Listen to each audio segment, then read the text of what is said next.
Video we will try to understand that why the so much loved around the world a person get hated in India by the Hindu forces.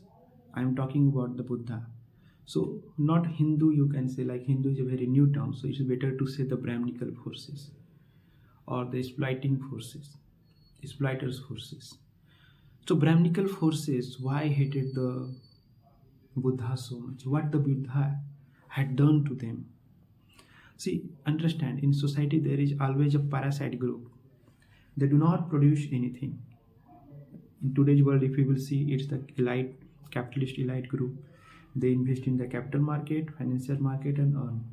All the banking system, all the financial systems are for them, so that they do not have to produce any real value in the market. They do not have to produce any real meaning to add someone's in their life. Okay, but they are surviving as a parasites. So Brahmanical forces used to be the parasite groups, and how they developed as a parasite groups and in the Vedic era. So we have to understand that. So see, Brahmanical forces had a religious book, Veda. Okay, or you can say they claim that it was not in the written form, it was very early in the maukhik form or in the vocal form. They keep on transforming. So why it was in vocal forms? There is way they can develop to write also. The one thing that they do not have the paper like today, and they are so much like you can say conservative, that they do not want these knowledges to transfer to other community, other group, because it contains rituals. In this contains rituals, all sorts of rituals. Today all things changed. Like you will see all the religions, Christianity, Islam, or all the religions talk about the humanistic thoughts right now. But during that era, they also support the things that was not humanistics, right? But under the today's influence, they are trying to be humanistics. So don't think in present scenario. Think that in Vedic era, all sorts of inhuman things are also included in it. Okay, so Vedic era was before Buddha. Okay, or you can say it was like developing in parallel to Vedic thoughts was there, and there is a new thoughts developing in parallel to it. Or from the beginning, it was always remain within the society. Okay. If someone is saying something, or someone is trying to establish an agency, authority, then there is always a revolutionary forces. They try to counter it. Okay. So here, keep your all heads away and try to understand, because it's the story of us. It's the story of who we are today and what we have to be, how we can end the suffering, because Buddha has more precisely put their effort to understand this suffering, and they gave some way to end this one. So it's going to be very interesting. And it is more interesting because when the Western philosophy just started developing, we had the Buddha at that time and his thoughts, his ideas.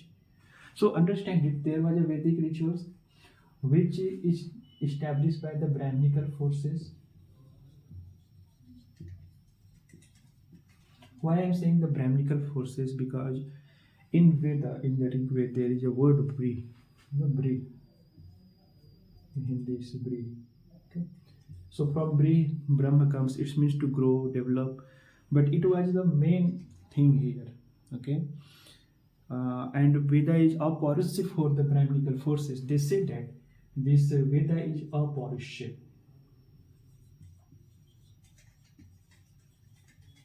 Okay. So aporusya means not created. Not created by man or any sentient being. So it is not created by any sentient being, like the Quran for the Islamic people. Okay. So for the Abrahamic peoples, they have their religious book. Same way, Veda was for Brahmanical forces. I am saying was because it was. We are talking in terms of past, everything that happened in the past. There is influence of them on our present situations also, but we are not going to judge them. Okay, we are not going to judge them on our present people. Keep in mind that we are not here to hate anyone, because the all Buddhist philosophy was to counter this hate within you, not outside. Okay, now, so Veda is there, rituals is there, and Brahmanical forces is there. So Brahmanical forces always put emphasis on the Vedic rituals and Vedic thoughts. Why? Because it gives them authority.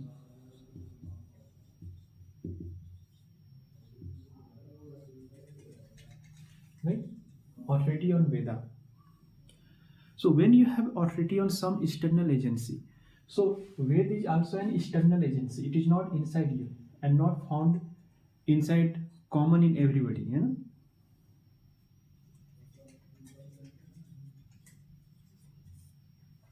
So Veda is external agency. So Brahmin develop an external agency. On that external agency, they have authority. Okay, and within this Veda, there is rituals, and to perform rituals, you require Brahman.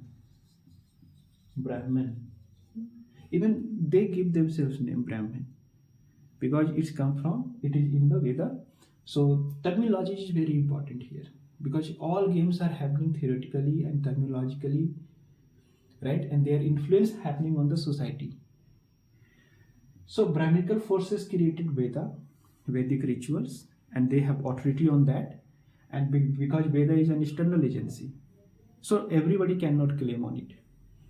Only those can claim on it who have the authority. So what the Buddha did, so this was going on, and there is a parallel system was also going. We call them heterodox, right? So these are the orthodox. We can name it orthodox. So they were orthodox, right? Now let me erase it a little bit. You got the idea. I'm just erasing it, keeping these things. Okay. Now, so Veda was an external agency, and they were giving the authority. So Buddha was around, you can say, 5th BC, or you can say, yeah, BC, before we are using the Georgian calendar. So BC. So Buddha was around 5th BC, and till 5th BC, all sorts of monarchical system already taken place. We know that Brahmin used a sort of drinking. They call it, I was just forgetting the name, Sura something. So they used to give it to the Kshatriya or drink self. And when they drink it, what happened? They get some different experiences. And Brahmin says, Kshatriya, that you have these different experiences, you are privileged because you related to the divine, you are Kshatriya. Therefore, the other peoples are not of that capability. You know, it's a one drinking person's experience to other drinking persons, and they are saying that that's why you are Kshatriya and you have to rule on everybody. You have the right to kill everybody for ruling, for preventing this authority. Okay? So they develop, what are you saying? That within this authority they develop varnas. Varna. And this varna system was not, in theoretically, right now they claim that it's very pure, it's very good, it was not discriminatory. But see, today, democracy is there, right? Everybody have the voting right. But still, the leaders' children getting elected because of the money and power. So power is central. Theoretical purity is very different thing. We have to see that on the ground what happening. So from the beginning, this varna, from the first generation, this varna was corrupted, right? Corrupted because it was established for that matter, to get it corrupted. So varna is like Kshatriya, Vaisya, and there was a group, Sudra after that. Brahmin ever kept themselves above. You know, they kept themselves above. Brahmin was the first, Kshatriya was the second, Vaisya, and then Sudra. So this was an order, diluted order of superiority. So superior is Brahmin, then Kshatriya, then Vaisya, and then Sudraj. And there was a group who just getting developed is untouchable. Most probably the untouchables are those who do not want to be in these varnas. They revolt some way. They're trying to take either the authority of Veda, or they revolt against this power. So they were put in the untouchables groups, or those who coming from the outside society and do not have any power. So they were put in the untouchable groups. Okay. So Buddha destroyed this external agency. Buddha came in the 5th century and he said that, okay, you don't need anybody or anything to enlightenment. Enlightenment in the sense of liberation we will talk here. Before the Buddha, there is no concept of liberation at all. From the meditations, going beyond the mind, body, like physical to psychological shifting of the concept was actually by the Buddha. But Buddha see that this body have the problems. It get ill, it get killed, it get birth, right? So after observing this, they understand that what was the suffering cause. He developed his model, and that model basically worked on a lot of people to get rid of from this psychological constraint and get liberation. What was the liberation? Liberation was just an external, not agency, it's an internal agency. Liberation, like you get liberated from your mind, all the conditioning in your mind, so when the conditioning in your mind is get destroyed, or you able to understand that how mind get conditioned, you can able to get liberation, right? And in order to do that, you do not require anything. You do not require the Brahmanical forces, you do not require the rituals. Okay? And there is a concept of karma itself, but karma concept was very different during the Vedic era. Karma means performing the rituals. And who perform the rituals? Brahmins. Right? And they demand a lot of things in that rituals. They demands, even you will see all sorts of violence was also there. They keep eating the animals fat, animals meat, and they like start demanding a lot of things from the. So it was the extreme, because this system of external authority is there. So those who possess the power will get corrupt at a time. So they start getting corrupt too much. They start taking the bribe for performing rituals. They start taking the women of the other communities also in, like, under this rituals hypnosis, under this, and a lot of resources they start getting without producing anything valuable to the society, right? So Buddha destroyed it, external agency. That's why the Brahmanical forces opposed the Buddha. Okay, so it was the 5th century BC, and Buddhist thoughts was so better, so strong, that it took the Brahmanical forces around 800 years to counter. 800 years to counter, right? Because Buddhist thoughts was completely liberating. It's talk about the real issue of suffering rather than going to the heaven. As I was talking, that karma, the different meaning of karma. One, karma create in forms of ritual, that you have to perform rituals and then you will go to the heaven. That was the only concept of liberation before the Buddha. But after the Buddha, Vedic peoples also understand that no one is going to be in our support. So we have to consider it and we have to develop something new. So they completely depend on interpreting according to the time, because power cannot be remain in your hand until you will not reinterpret it. Because they have an external agency, and external agency changes somehow. How it can change it? It's going to change the meaning. So they start changing the meaning of Veda. Okay, so from ritual perspective, they start shifting to the knowledge perspectives. Okay, and they start including component to counter. So actually, you will see that 800 year, I am saying that who came after 800 year is the Shankar, Advaita Vedanta. So Advaita Vedanta is nothing but a transformed form of Buddhist philosophy. But by putting again by establishing again the Veda as an external authority.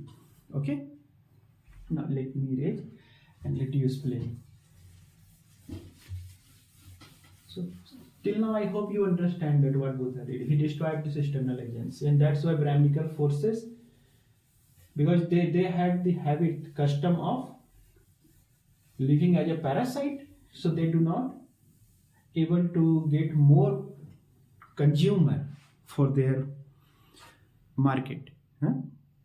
So that's why they hate the Buddha. They hated the Buddha, right?